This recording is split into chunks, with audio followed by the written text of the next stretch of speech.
Good morning, friends. I welcome you all to this third day of the online classes for MA Part 2, third semester English syllabus prescribed by Rashtrasan Tukroj Maharaj, Nagpur University, Nagpur, organized jointly by Rajkumar Keval Ramani Kanya Mahavidyalaya Patka, Nagpur, Vasantrao Naik Government Institute of Arts and Social Sciences, Nagpur, and J.M. Patel Arts, Commerce and Science College, Bhandara. The topic for the session, beginning with the second compulsory paper, that is literary criticism, and session are the works of Aristotle, the Poetics, Longinus on the Sublime. Person for the day for the session is Dr. Yeah. Sir is working as an assistant professor of English at Vasantrao Naik Government Institute of Arts and Social Sciences, Nagpur. He has been teaching undergraduate as well as postgraduate classes since 2000. The topic of his research work, of his doctoral research, was Vijay Tendulkar's plays, and has published 17 papers in reputed journals and reference proceedings. His areas of interest are Indian English drama and Indian English poetry. So on behalf of the organizers, I welcome sir to this session and hand over the mic to him for presentation. Over to you, sir. You can see your screen now. Thank you, sir. Thank you for your kind words.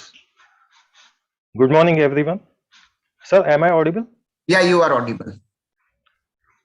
I will just share my screen. Yeah, share your screen.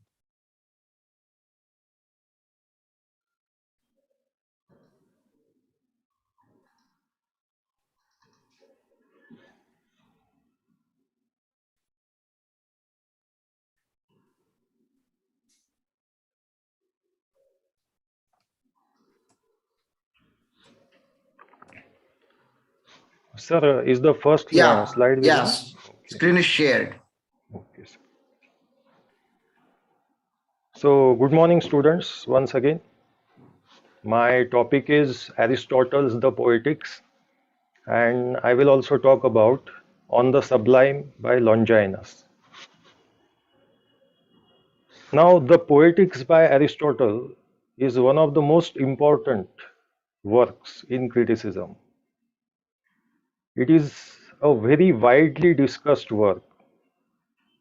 Aristotle has used certain concepts like catharsis, hamartia, peripety, anagnorisis in this work, and these concepts are being discussed even today.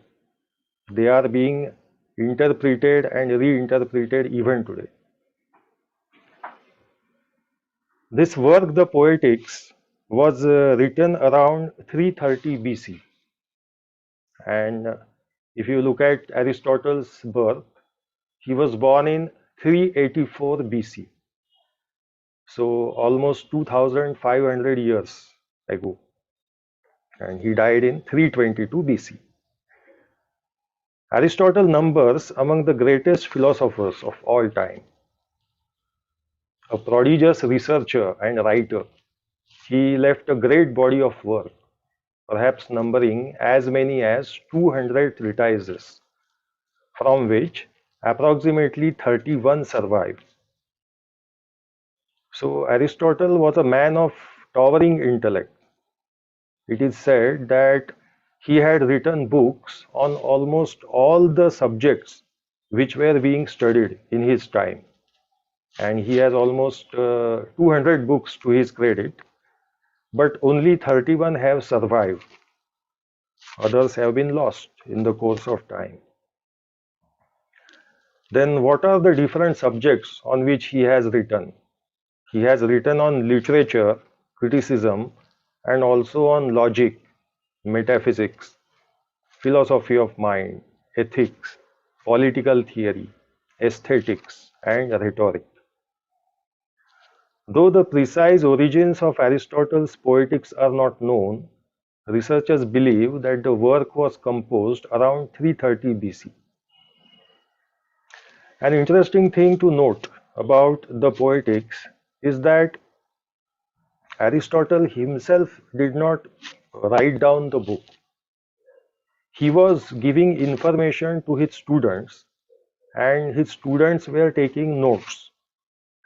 And these notes have survived. Of course, they were in Greek language, and afterwards they were translated into English. So, despite its vague beginnings, the Poetics has been a central document in the study of literature for centuries.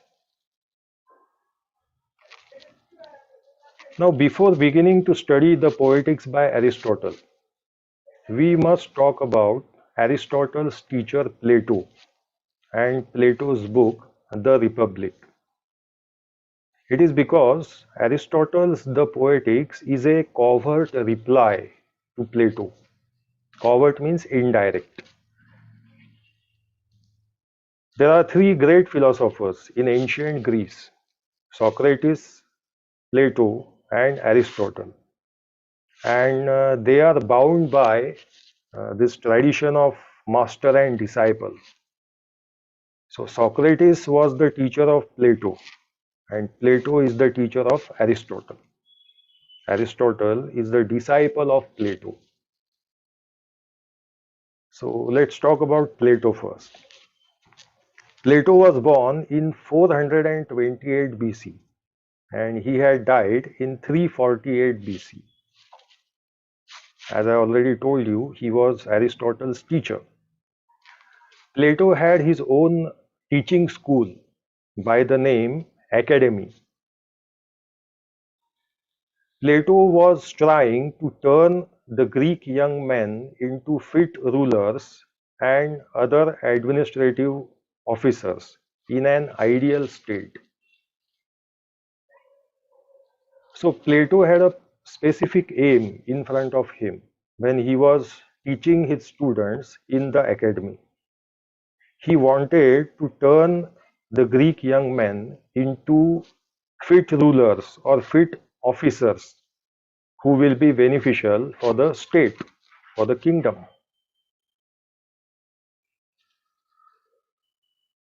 Then Plato made a very controversial claim about poets and poetry.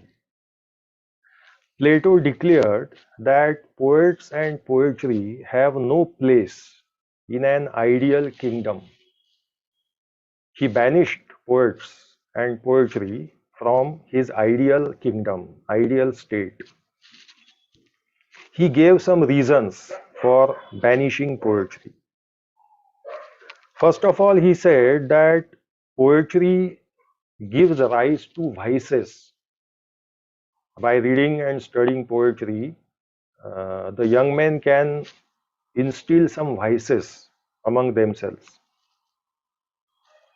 His second charge against poets was that they tell lies about gods. They tell lies about gods. They speak against religion. Thirdly, Plato said that poetry appeals to the baser instincts of human beings. It it causes unhealthy emotions or unhealthy ideas in the minds of the readers. Another famous statement by Plato is that poetry is twice removed from reality.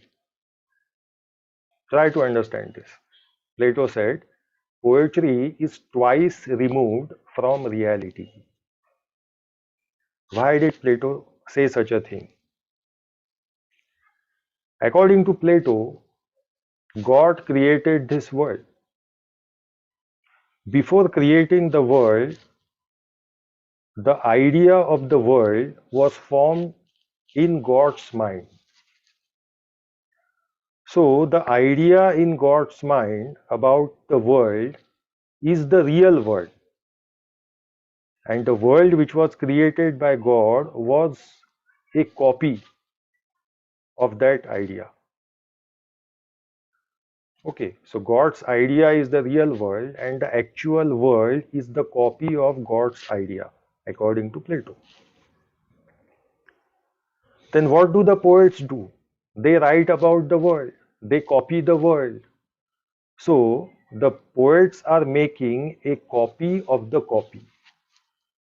And in this way, poetry is twice removed from reality. So such was Plato's charge against poetry. And as we said earlier, he banished poets from ideal kingdom. But there is another reason also behind why Plato did this. So it is because poetry was coming into conflict with his aim of converting the young Greek men into capable rulers and capable officers. He thought that by reading and studying poetry, youth will be led astray. They will uh, lose their capacity for becoming ideal citizens of the Greek city state. So perhaps because of that main reason, and then certain other charges which he brought against poetry, Plato banished poetry from his ideal kingdom. And Aristotle was the disciple of Plato. Aristotle did not agree with the ideas of his master. He did not agree that poetry is a bad thing and poets should be banished from his ideal kingdom. So, Aristotle's work, the Poetics, is a reply to the charges of Plato against poetry. That is why we earlier said that the Poetics is a covert reply to Plato. Aristotle is not directly mentioning Plato anywhere, but he is presenting his ideas in such a manner that all the charges of Plato against poetry are being answered. Then the Poetics is a lopsided work. Why we say that it is a lopsided work? Because the Poetics deals mainly with Aristotle's concept of tragedy. Actually, Aristotle talked about four types of poetry in this book: tragedy, epic, comedy, and satire. But most of this book is devoted to a discussion of tragedy. There is some discussion of epic, and comedy and satire are not discussed in the Poetics. Some scholars suggest that the Poetics, which has survived through the time, is not a complete work. It had a second part, and in the second part, Aristotle had dealt with comedy and satire, but it has been lost in the course of time. So, whatever the case may be, we can say that the Poetics is a lopsided work because it deals mainly with Aristotle's concept of tragedy, and the other genres of poetry are not discussed in detail. The Poetics is Aristotle's attempt to prove the value and significance of poetry. He both defines art and offers criteria for determining the quality of a given artwork. The Poetics stands in opposition to the theory of art propounded by Aristotle's teacher Plato. In his Republic, Plato argues that poetry is a representation of mere appearances and is thus misleading and morally suspect. In the Poetics, Aristotle, Plato's disciple, attempts to refute his teacher by exploring what unites all poetry: its imitative nature and its ability to bring an audience into specific plot while preserving a unity of purpose and theme.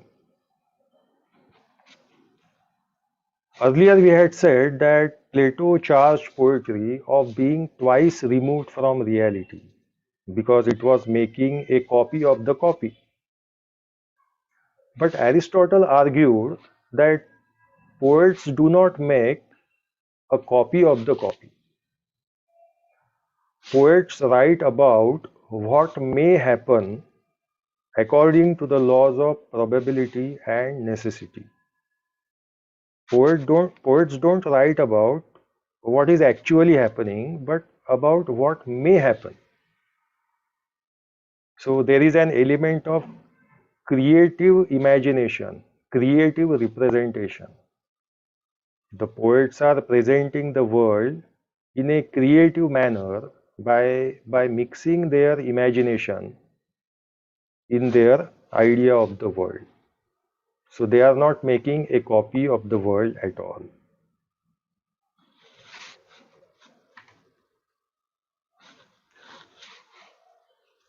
The next point which we have to see is Aristotle's classification of fine arts and his theory of mimesis. This word mimesis means imitation. So imitation is making a copy of something.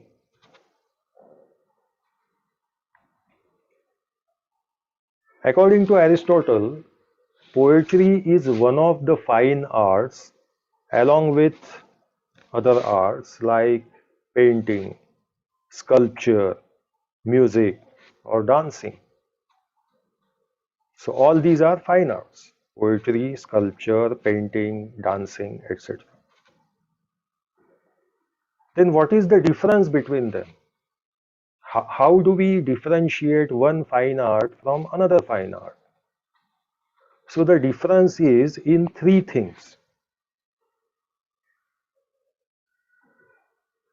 the medium of imitation, the object of imitation, and the manner of imitation. You can remember this easily by uh, presenting it as MOM of imitation, mom of imitation, you can say. MOM of imitation.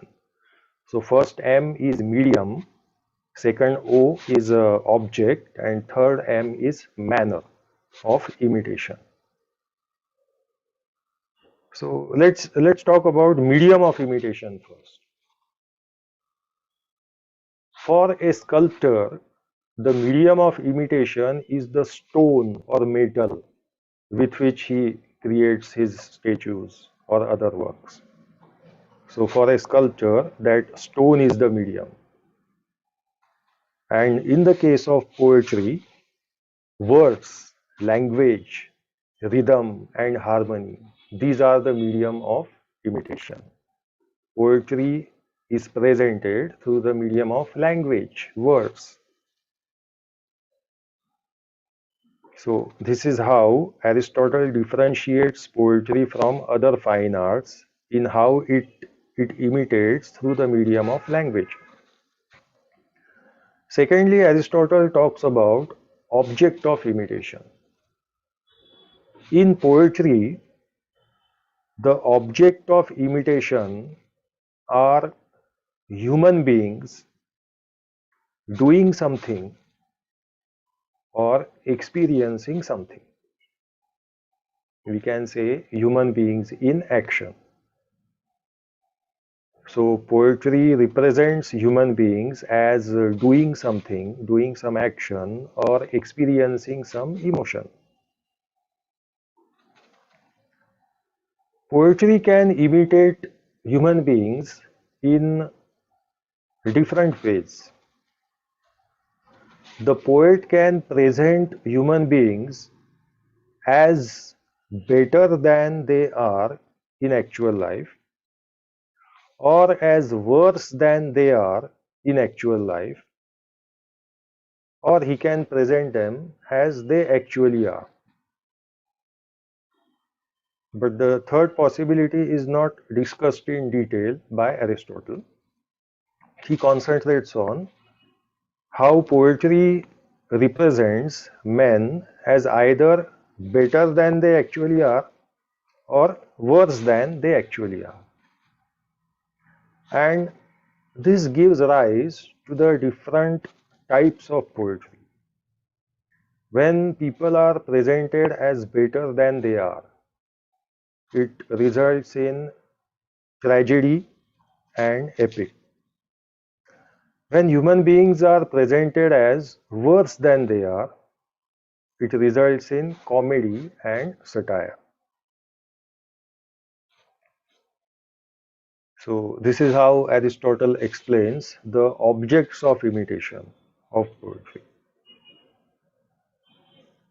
As poetry imitates men as either better or worse than they are, it is not a mere mimicry or servile copy, but an act of creative imagination. It is about possibilities. Thus, Aristotle defends poetry from Plato's charge that it is twice removed from reality. Comedy represents men as worse than they are, tragedy as better than they are in actual life.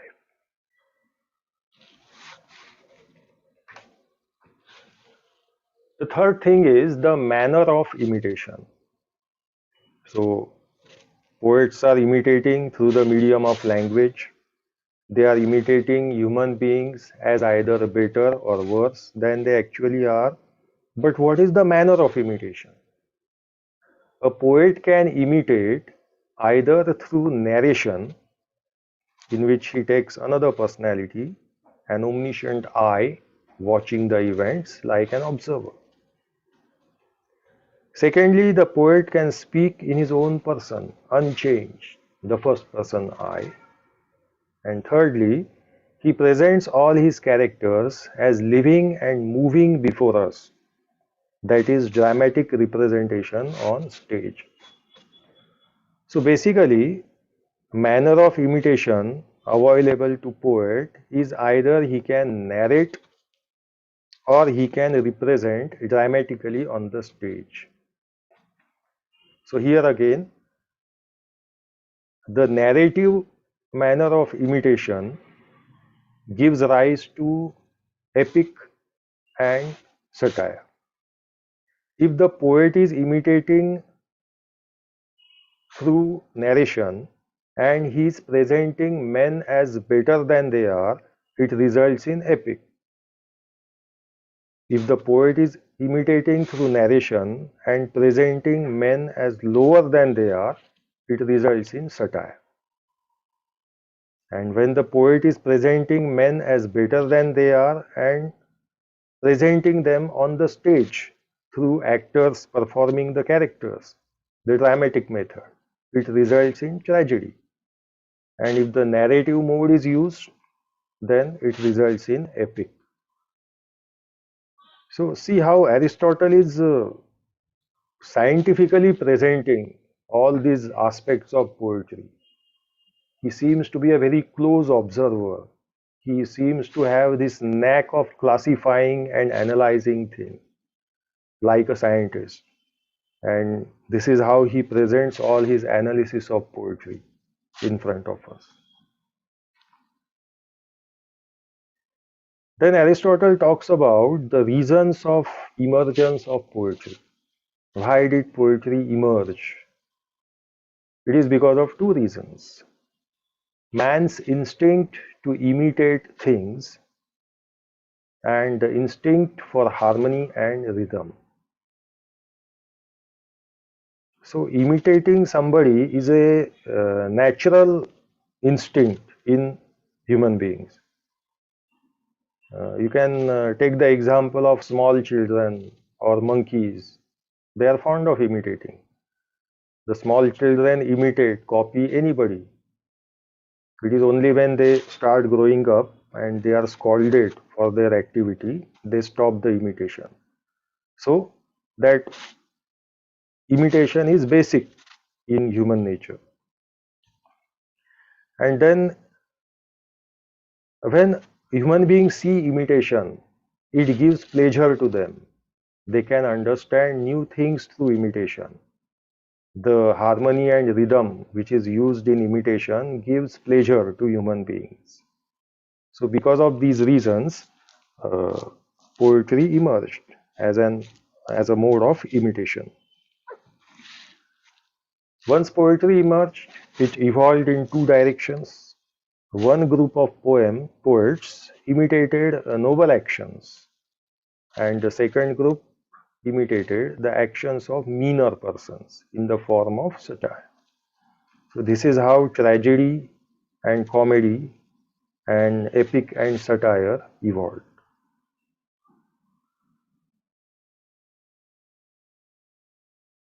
Then Aristotle talks about the similarities and differences between epic and tragedy. Epic uses the narrative form, whereas tragedy uses the dramatic form. According to Aristotle, tragedy is superior to epic as it contains all the elements of epic plus spectacle and song, two additional elements. Actually, Aristotle talks about six elements of a tragedy: plot, character, thought, diction, song, and spectacle. We will talk about that a little later. Just now, you just remember that tragedy contains all the elements of the epic and two additional elements, spectacle and song. Epic poetry imitates men of noble action, like tragedy. But epic poetry only allows the use of one kind of meter and is narrative in form. Moreover, tragedy usually confines itself to a single day, whereas epic poetry has no limits of time. This reference by Aristotle to the general practice of his times was misinterpreted as his insistence on unity of time and unity of place. But we have to understand that Aristotle only insisted on unity of action. See what happened here. Aristotle said that tragedy should be confined to a single day. Aristotle was talking about the time for which an audience can sit at one place and watch the drama. People can't sit at one place for many days together and watch the drama. They will be able to sit for 3, 4, or 5 hours at the most. So the tragedy, the drama has to be finished during that time. This is what Aristotle had meant, but it was misinterpreted by certain critics of later times, and they said that Aristotle suggests that uh, the actions of the tragedy should take place in the same time as the tragedy is presented, or that all the actions of the tragedy should take place at the same place. But that was not what Aristotle had suggested. It was only misrepresentation of his ideas in later times.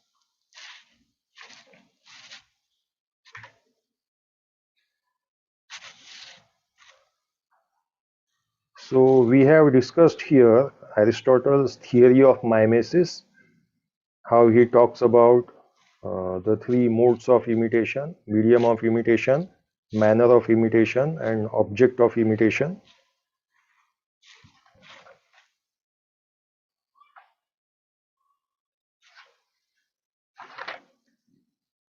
So now we come to the most important part of the book, The Poetics, Aristotle's definition of tragedy. This is the definition of tragedy by Aristotle. He says, tragedy is the imitation of an action, serious, complete, and of a certain magnitude, in a language beautified in different parts with different kinds of embellishment, through action and not narration, and through scenes of pity and fear, bringing about the catharsis of these or such like emotions. I will repeat the definition. Tragedy, according to Aristotle, is the imitation of an action, serious, complete, and of a certain magnitude, in a language beautified in different parts with different kinds of embellishment, through action and not narration, and through scenes of pity and fear, bringing about the catharsis of these or such like emotions. In this definition, Aristotle has talked about the tragedy's medium, object, and manner of imitation. He has also explained the function and emotional effects of a tragedy. So let's try to understand this definition, the words in this definition one by one. First of all, Aristotle says that tragedy is the imitation. Yes, it is imitation of an action which is serious. So tragedy imitates serious action. In the case of comedy, some lighter, some frivolous actions will be imitated. In tragedy, serious actions of noble men are imitated. Complete. This action in the tragedy is complete. It means the action in the tragedy has a beginning, a middle, and an end. The action is complete in itself. Before watching the tragedy, the audience does not need any prior information. The beginning of the tragedy is self-explanatory. The middle naturally follows the incidents of the beginning, and the end naturally follows the incidents of the middle. So the natural progression, beginning, middle, and end, and the action is complete. This action is of a certain magnitude. So the tragedy is neither too short nor too long. Here Aristotle gives an interesting example. Aristotle says that think about two organisms. One organism is microscopic, so tiny that you can watch it only through the microscope. Another organism is so large that his body spreads to thousands of kilometers. You can't see him in one glance. So one animal is too small and one is too large. You cannot understand their beauty in a single glance properly.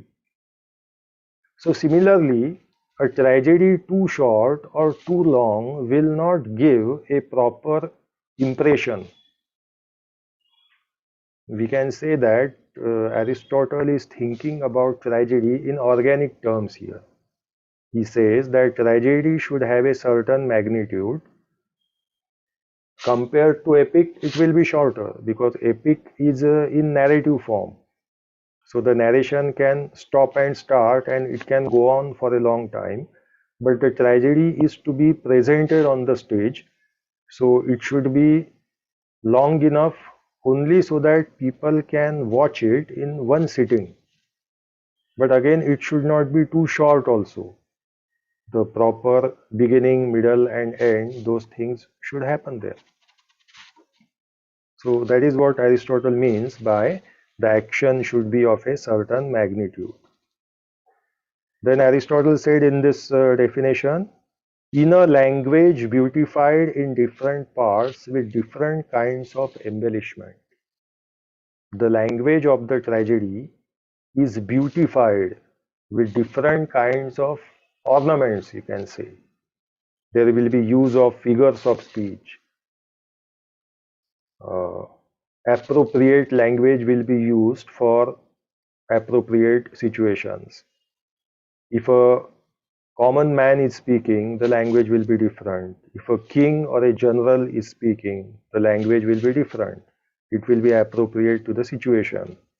Then there will be use of figures of speech or in short, beautified language. And this beautification of language also gives pleasure. It enhances the beauty of the tragedy. Through action and not narration. Narration is for the epic. In tragedy, action is presented on the stage. And through scenes of pity and fear. Now Aristotle is talking about the function of tragedy. What is the function of tragedy? It presents scenes of pity and fear, bringing about the catharsis of these or such like emotions. According to Aristotle, the events depicted in the tragedy create the feelings of,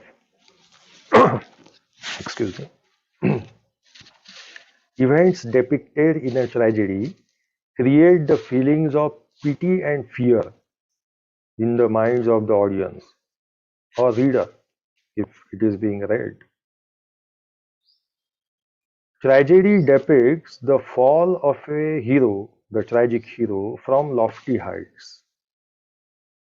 This hero is a good man, but he has certain flaw or he makes certain mistake, an error of judgment, and because of that the hero suffers a downfall. So we feel pity for the hero. We feel pity that he has been punished more than what he deserved. So we feel pity for him. The tragedy also creates the feeling of fear in the mind of the audience. While watching the tragedy, the audience identifies itself with the tragic hero. They feel that the tragic hero is a person like them, having the human weaknesses, frailties, likes and dislikes just like them. And a person like them is suffering this downfall. So what is happening to the tragic hero may happen to them also. This is what the audience feels. And so they feel fear. So this is how tragedy arouses the emotions of pity and fear in the minds of the audience. And it brings about the catharsis of these emotions. Catharsis or purgation. Intense feelings of pity and fear are created in the mind of the audience, and then they are given a release, a sort of outlet, by watching the tragedy on the stage or by reading about it. So the feelings of pity and fear are roused and they are calmed also. After watching the tragedy, the audience experiences a kind of calm. They have spent these emotions of pity and fear. So it has this cathartic effect. This is what Aristotle means by catharsis, that there are these excessive emotions of pity, fear, and other negative emotions in the minds of human beings, and by watching the tragedy, these emotions are given an outlet. So this is a positive effect, beneficial effect of tragedy. Remember what Plato had said. Plato had said that poetry gives rise to vices. It has a negative influence on human beings. But Aristotle is suggesting that tragedy has a positive effect, a beneficial effect. These excessive emotions of pity and fear are purged. This cathartic effect is a uh, beneficial effect of the tragedy. So this is how Aristotle establishes the value and significance of poetry. This is how he answers the charge of his master Plato against poetry. Aristotle shows that poetry has good effects on the audience, not bad effects. So what Plato was saying about the poets could be a case of some poets misusing poetry. If some poets are writing bad poetry, because of them, all poets cannot be banned from the ideal kingdom. This is the position which Aristotle appears to be taking in his work, The Poetics. So I have talked about the definition of tragedy here, and I have tried to explain the different uh, words of this definition. And we have seen that Aristotle perceives the effects of the tragedy to be pleasurable and beneficial. Repressing emotions of pity and fear can have negative effects, but tragedy gives outlet to these repressed emotions. Now we will talk about the six elements of tragedy, the six parts that define a tragedy. So according to Aristotle, a tragedy has six formative parts. They are plot, character, thoughts, diction, song, song or melody, and spectacle. Let's discuss them one by one. First and the most important element of tragedy, according to Aristotle, is plot. Now, plot, according to Aristotle, is the life and soul of a tragedy. Plot is the life and soul of a tragedy. In an ideal tragic plot, the action is whole, it is complete, it has a beginning, middle, and an end. Aristotle says that it is not necessary for the tragedian to begin with the hero's birth. It is just that the beginning of the tragedy should be self-explanatory and no prior knowledge should be required from the audience. The middle should naturally and inevitably follow beginning, and the end of the catastrophe should naturally follow the middle.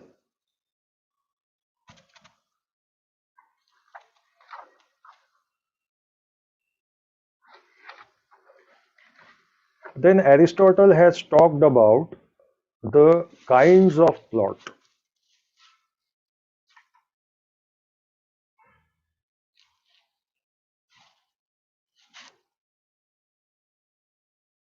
So according to Aristotle, plot of a tragedy can be simple or complex.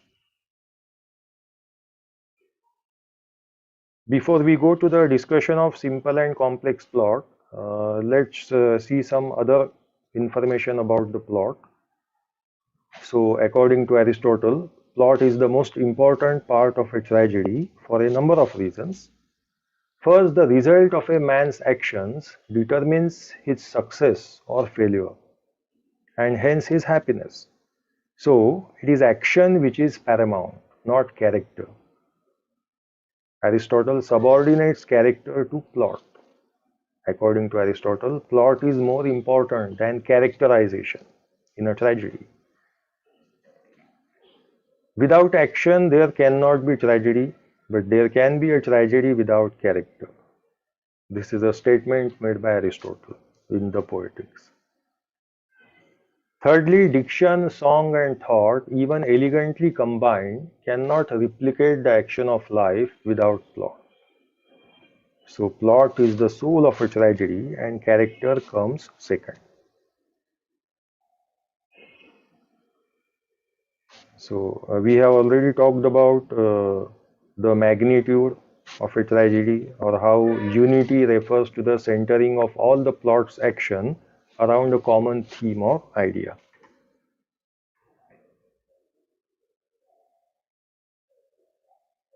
Determinate structure refers to the fact that the plot hinges on a sequence of causal imitative events.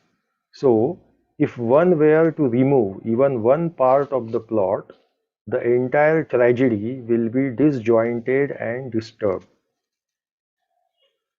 Try to understand this. Aristotle compares the plot of a tragedy with the body of an animal. You can't remove even one small part of an animal's body without causing injury to the animal. Similarly, in an ideal tragic plot, no incident or dialogue can be removed from the tragedy without disturbing the tragedy as a whole. Everything in the tragedy, every action, every dialogue has its own importance.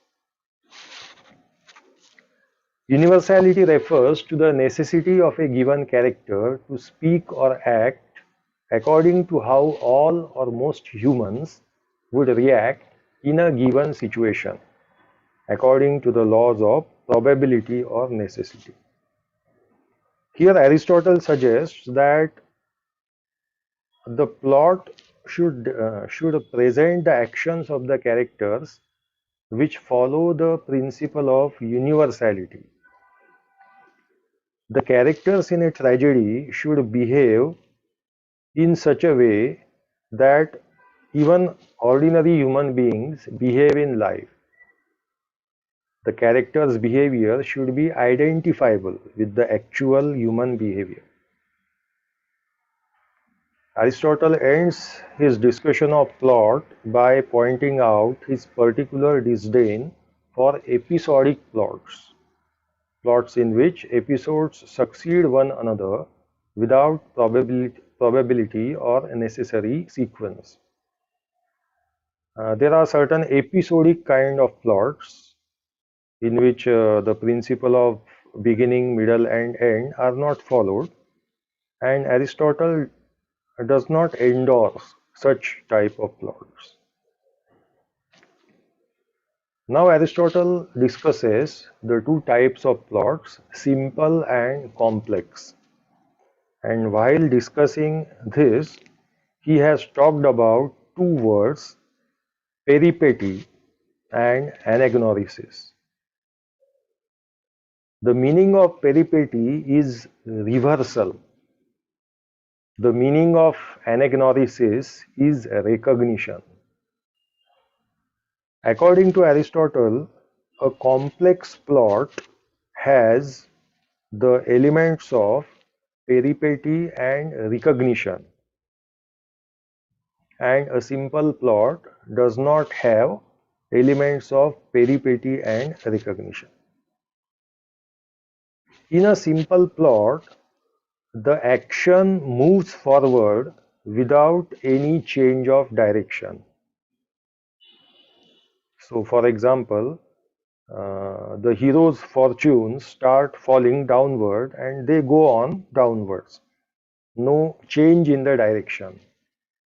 In a complex plot, the hero's fortunes rise up to a certain point and then start falling rapidly downwards. So, in a complex plot, the fortunes of the hero keep rising for some time, and then a point of reversal comes and his fortune starts going downwards. Thus, there is an abrupt change of direction in the fortune of the hero in a complex plot. And these two words, peripety and anagnorisis, are connected to this change in the direction. Peripety or reversal is the point from where the hero's fortunes change course and they start falling. The event which begins this fall is the event of peripety, or in simple language, reversal. So, a simple tragedy does not have reversal, recognition, and catharsis, but a complex tragedy has reversal and recognition, and it has the element of catharsis also. Then Aristotle talks about the element of astonishment. Astonishment refers to a tragedy's ability to inspire fear and pity. Both fear and pity are elicited from an audience when the events come by surprise, but not by chance. The surprise that drives the tragedy must feel like it is part of a grander design. Reversal or peripety is the change by which the main action of the story comes full circle.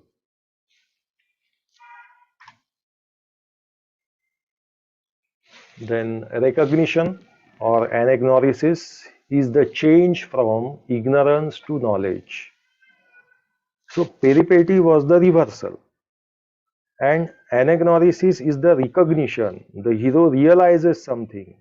There is a change from ignorance to knowledge, usually involving people coming to understand the identities of one another. Sometimes in a tragedy plot, people don't know their relationship with each other, and then at some point of time the identities are discovered. So that is the recognition part, or discovering whether a person has done a thing or not. So if a person is charged of doing something, then the exact point where the hero discovers whether that person has done that thing or not will be the element of anagnorisis. Suffering is a destructive or painful action which is often the result of reversal or recognition.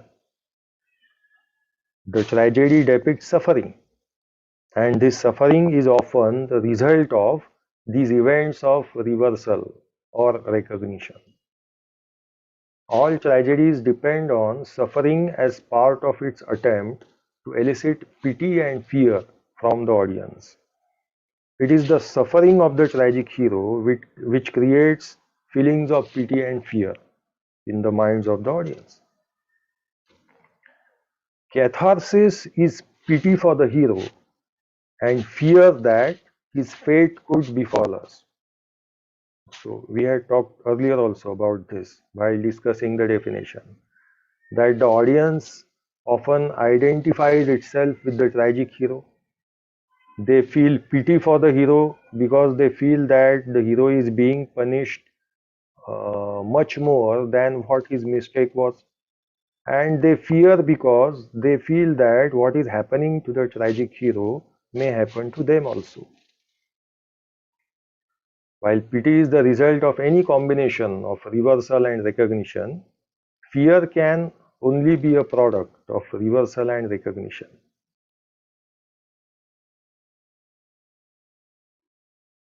Aristotle next addresses what elements comprise the best tragic plots. So, according to Aristotle, the complex plot having the elements of peripety and anagnorisis is perfect for creating the feelings of pity and fear. Complex plot is preferable to a simple plot. And yet a good tragedy does not simply present the spectacle of a virtuous man suffering adversity, for that is merely shocking and does not make us empathize with the hero. Let's try to understand this in some detail. According to Aristotle, in a tragedy, a good man should not be shown as passing from happiness to misery. A good man should not be shown as passing from happiness to misery. Because if that happens, where is the justice in that? Then Aristotle says that a bad man should not be shown as passing from misery to happiness. Because again, if he is a bad person and he is being rewarded, Where is the justice in that? So that is where this tragic hero with a certain defect or flaw comes into point. The tragic hero is neither completely good nor completely bad. He is an average human being, but he commits some mistake, or there is some error of judgment on his part, or there is a defect in his personality which is otherwise good, and because of that particular defect or flaw or error of judgment, the hero suffers a fall. And when this happens, it creates the feelings of pity and fear. So, such a plot of a tragic hero having a certain flaw, and because of that, he is going to a downfall, such a plot, according to Aristotle, is best suited for creating pity and fear in the minds of the audience. If pity is aroused by unmerited misfortune and fear by the misfortune of a man like ourselves, then a good tragedy presents a character whose downfall comes because of a flaw in him, an error or frailty. Though he is renowned, prosperous, even seeming virtuous, there is a chink in his armor that will inevitably be found and will be the source of his demise. And this chink in the armor, this flaw, this defect in the personality of the tragic hero is termed as hamartia. Hamartia is this defect or the error of judgment or the flaw in the character of the tragic hero.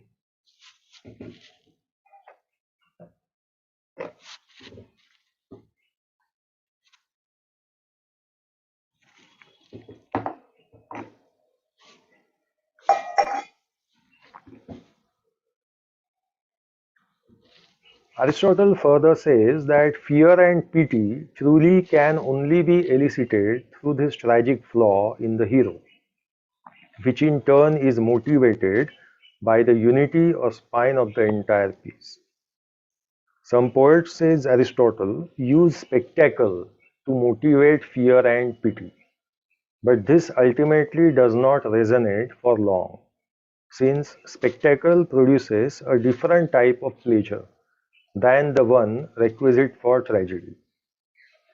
Only pity and fear can produce true purgation of emotions rather than a spectacle of false catharsis.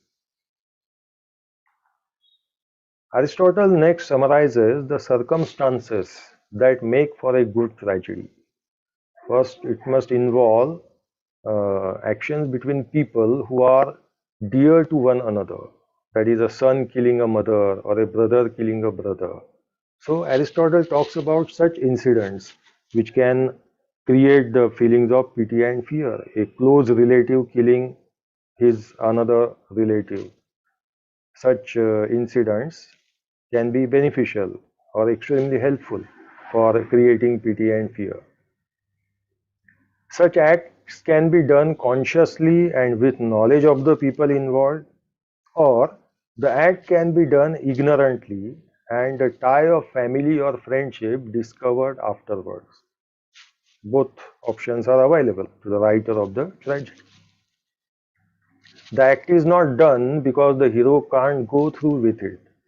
Another tragic plot can present probability of such an action, probability of a person killing his close relative, but the action is not done.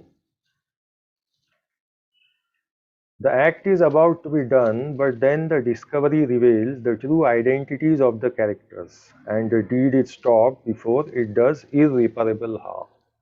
So Aristotle talks about these different ways in which the tragic plot can move forward.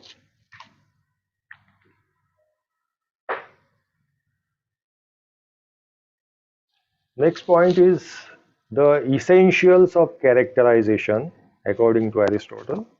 So he talks about four essentials of characterization. And he also suggests what are the qualifications of a tragic hero. So, firstly, the hero must be good. First requirement from the tragic hero, he must be good. By good, Aristotle means that he should not be a wicked person. He should be a good person, having good in his mind or good intentions. He should manifest moral purpose in his speech. Second essential requirement is a hero must have propriety or manly valor. Propriety. So, hero should represent the quality of manly valor. Thirdly, the hero must be true to life. Third requirement is that the tragic hero's behavior should be like a real person and how he will behave in certain situation. The tragic hero should behave in the same way. So this enables the identification of the audience with the hero. And finally, the hero must be consistent. According to Aristotle, the tragic hero should behave in a consistent manner. For example, if a person is represented as being rash and unthoughtful, that person should act in a rash and unthoughtful way throughout the play, throughout his career. This will show consistency in character. Aristotle also says that if a person is shown to be of inconsistent character, then he should behave inconsistently. That will also maintain that consistency of characterization. The concept of true to life is addressed further, and Aristotle points out that a well-drawn character acts out of probability and necessity, not because of some arbitrary traits bestowed upon him by the author. Next, Aristotle talks about three qualifications of a tragic hero. Firstly, tragic hero should be a person of an intermediate kind. By this, Aristotle means the tragic hero should neither be a wicked person nor a saint.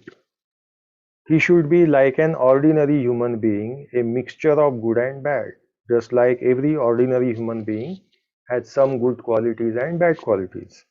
So, tragic hero should be a person of intermediate kind, mixture of good and bad. Secondly, the tragic hero should be a highly placed person. The tragic hero should occupy an important position in society. So he could be a king or a prince or a general, but highly placed, a prosperous, popular person who is respected by society. And thirdly, the misfortune of the tragic hero must result from his own actions. The Hamartia element we earlier talked about. The hero suffers downfall in his life because of his own actions. He may be a good person having many good qualities, but he has one defect or he makes one error of judgment, he makes one mistake, and his downfall is the result of that mistake.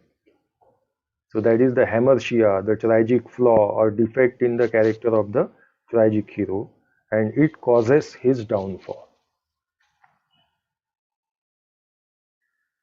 Aristotle then lists the types of recognition available to a poet. So first there is a recognition by signs, bodily marks, or some things like uh, other marking that delineate the secret identity of a person.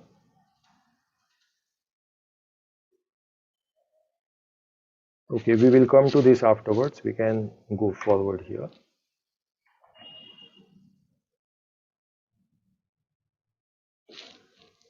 During his discussion of tragedy in the work The Poetics, Aristotle compared tragedy with two things.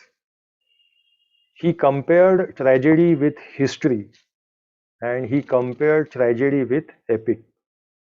And in both these comparisons, Aristotle showed that tragedy is superior to both history and epic.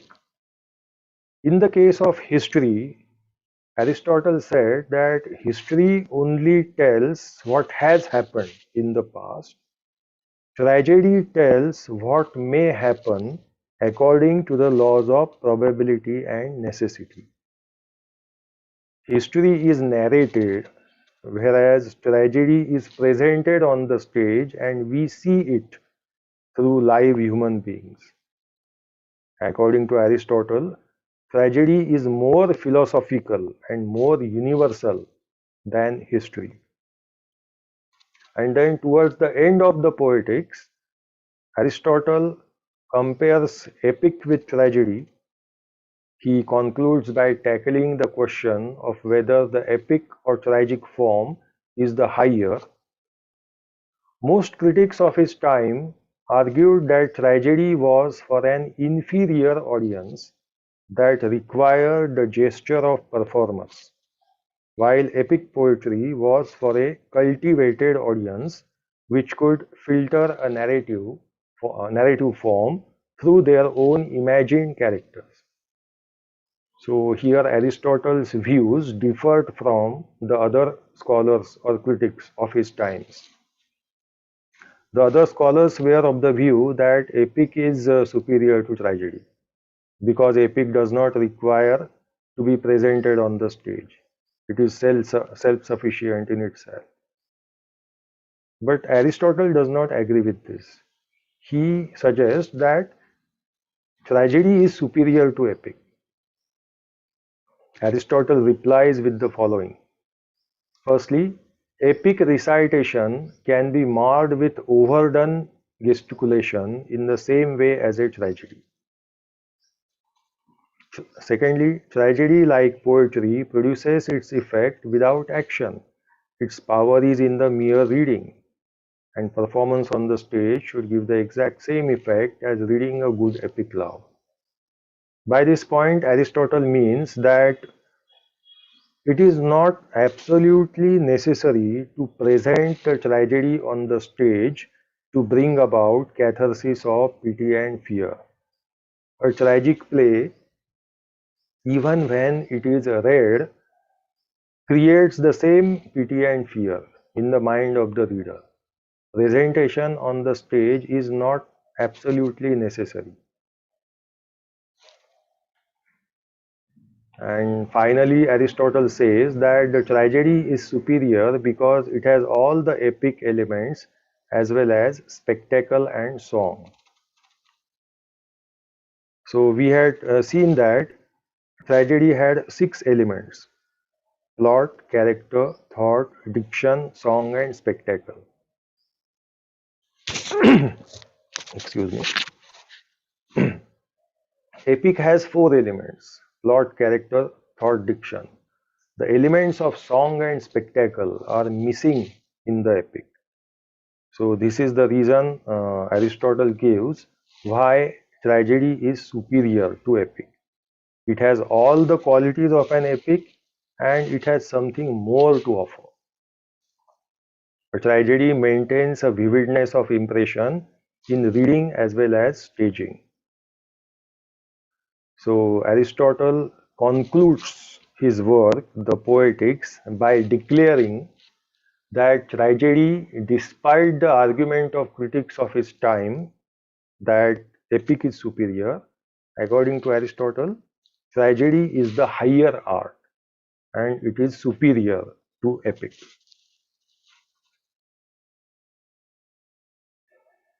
Okay, so here I have concluded my discussion of Aristotle's The Poetics. We also have On the Sublime by Longinus in this unit. So I will try to deal with On the Sublime in a short manner in this lecture only. Let's move to Longinus's On the Sublime.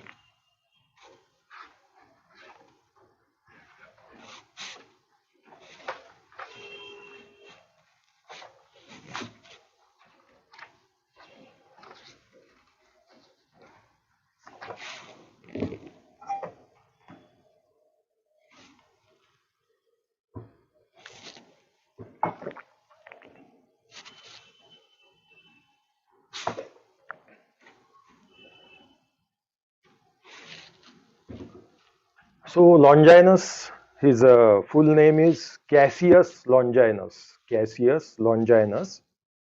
And Longinus is a 3rd century Greek scholar of the Roman era. He belongs to the 3rd century AD. On the Sublime is a treatise on aesthetics and literary criticism, originally written in Greek between the 1st and 3rd centuries AD. The author is not definitively known, but the text is typically credited with the name of Longinus. So there is some confusion or controversy here. It is suggested that Longinus, who belongs to the 3rd century, is the author of On the Sublime. But there is another group of scholars who suggest that On the Sublime was written much earlier, probably in the 1st century. So Longinus of 3rd century could not have been the author. It may be some other Longinus. So definite answer to this controversy is not known, and we can go with the general view that Longinus, Cassius Longinus of the 3rd century, is the writer of On the Sublime. Although the work has come to be known as On the Sublime in English, its subject is advice to writers on the essentials of a noble and impressive style. This work on the Sublime gives advice to writers on how they can develop a noble and impressive style.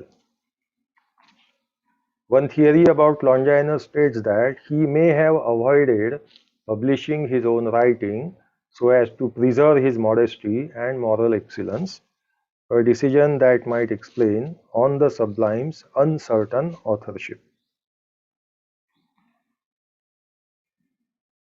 So basically, this work on the Sublime is about qualities of great writing. Longinus says that there are certain features which differentiate great writing from average or mediocre writing. So how can a writer make his writing great? What are these characteristic features of great writing? On the Sublime is uh, a work of literature which is sublime, which can give pleasure, which can teach also, and which can persuade also. 3 qualities are available in a sublime work of literature. It teaches, it delights, and it persuades also. Now, according to Longinus, the following 5 factors are responsible for achieving sublimity in writing, for achieving greatness in writing. First is greatness of thought or vigorous mental conception. Great thought, in short. Second is intensity of emotion, strong and inspired emotion. Third factor is appropriate use of figures of speech. Fourth factor, which contributes to sublimity, nobility of diction, that is word choice and use of figurative language. And the fifth factor, according to Longinus, is a dignified and distinguished word arrangement.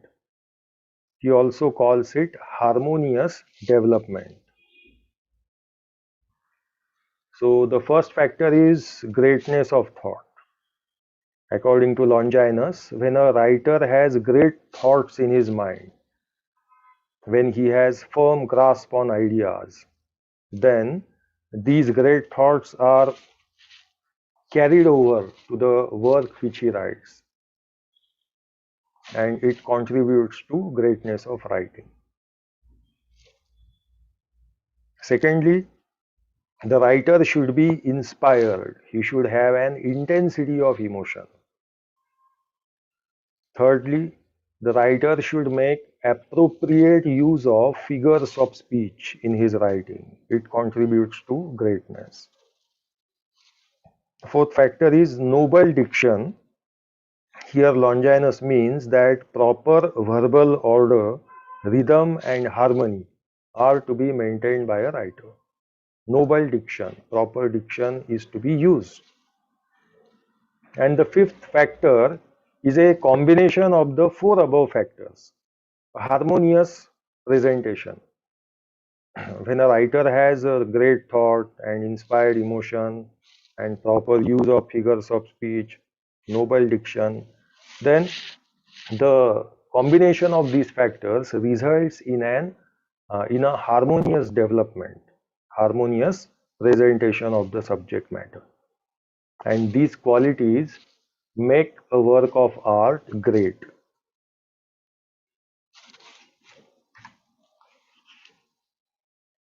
To further his argument, Longinus analyzes examples of both strong and weak writing from works written over the previous 1,000 years. Now, Longinus has given examples of works written in previous 1,000 years from his time.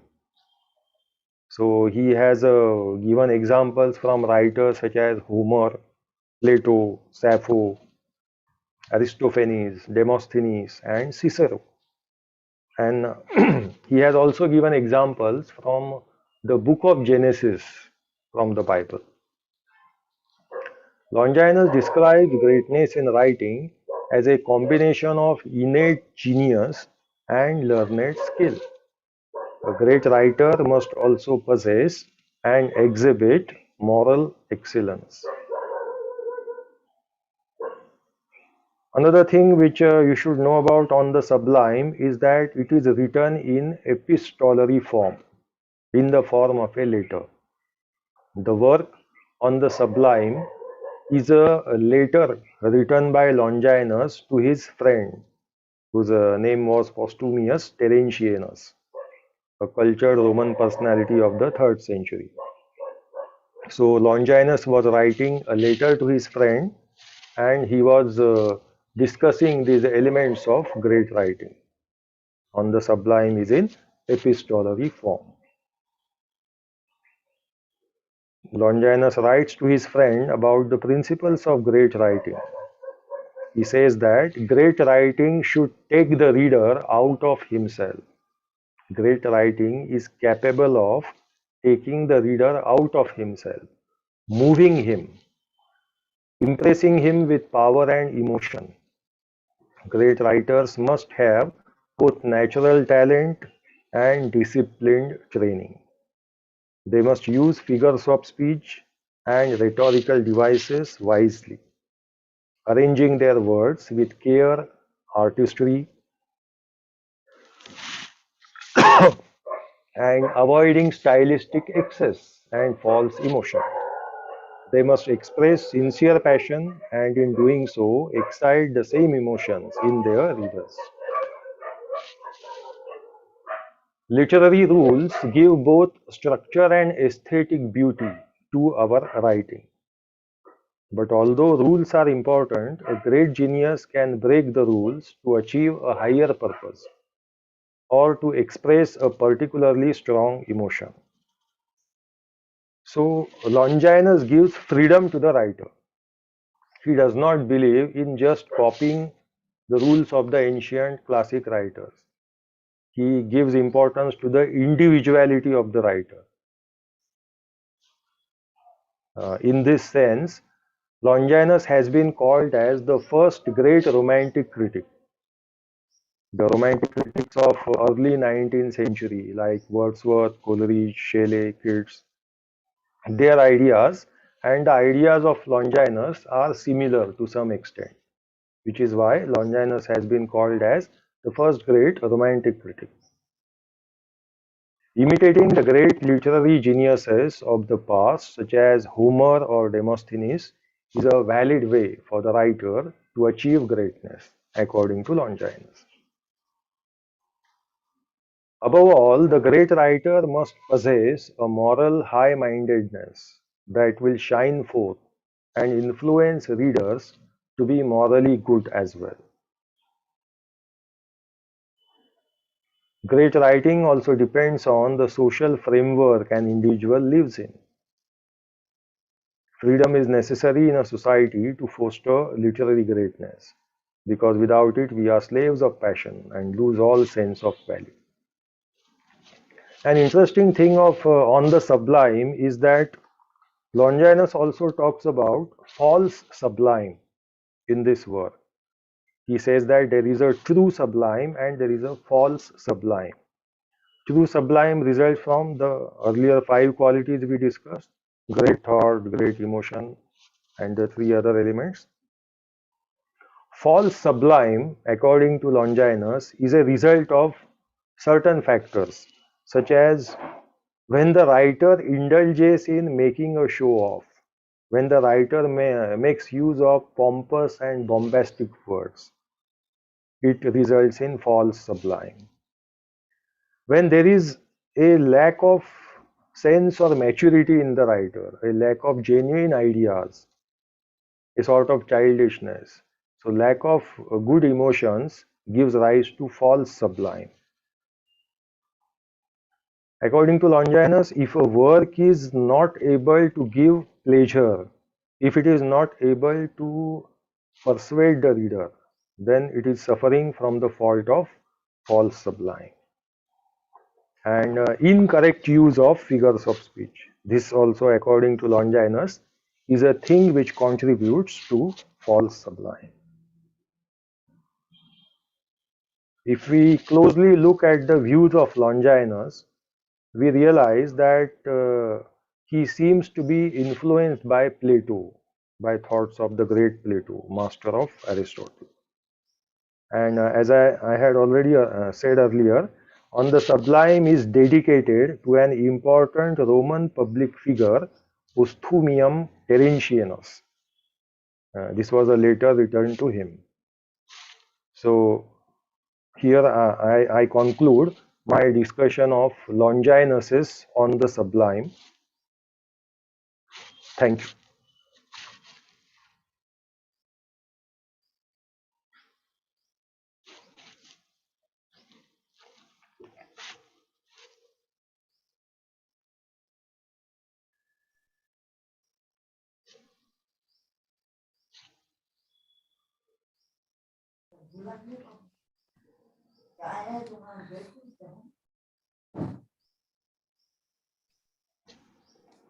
Good morning, sir. Tapadia, sir. Am I Yes, audible? sir. Yes, sir. Yes, sir. So thank you, Tapadia, sir, for sparing this morning for us from your busy schedule. And it was really very wonderful performance, very simplified poetics and on the sublime. This is for the first time that Dr. Tapadia has accepted our invitation. I don't know why he wasn't that interested earlier, but sir, if you keep on coming in the sessions like this, I am sure that it will be of a big help to students. So once again, for being here with us on behalf of all the organizing colleges, I appreciate your presence here in this session, and declare that we'll be meeting tomorrow next morning for the next session. So thank you, sir. Thank you once again. Thank you, sir.